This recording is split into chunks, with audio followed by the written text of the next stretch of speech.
the Taliban were making heavy inroads in northern Afghanistan. 1998, they managed to capture Mazar-e-Sharif, and then there were the massacres of the Hazaras and others in Mazar-e-Sharif, and then Bamyan and Yakaling and elsewhere that followed. How much of an awareness was of the events, or how much of interest were those events to you guys, at CIA stations in Central Asia? Well, I would say it was growing. Now, you're talking a CIA presence that was small, right? You have a Hmm. small presence. Well, you have a presence in Pakistan. You have a presence in Central Asia. We're talking very small numbers of people who are from their own places, locations, trying to get a feel for Afghanistan again from their lens.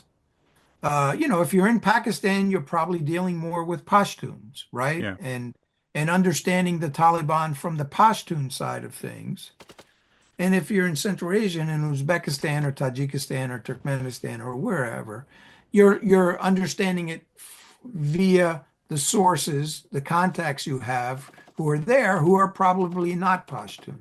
Yeah. They're Tajiks from Jamiat, Uzbeks from Jumbesh, and so forth and so on. Hazaras from Hizbi Wadat or whatever.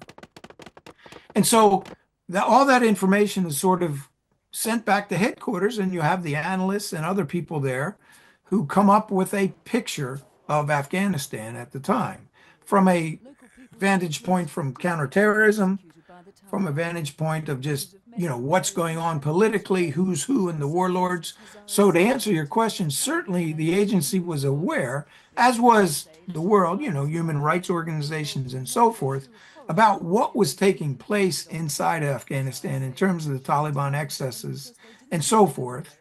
However, the agency's interests were fairly narrow. They were Hmm. focused more on, counter-terrorist issues and Al-Qaeda, and not so much on the Taliban. We did not have the mandate from the administration to, the Taliban was not the United States enemy at the time, Yeah. simply because, the United States was not taking a role inside Afghanistan in terms of overall politics and so forth.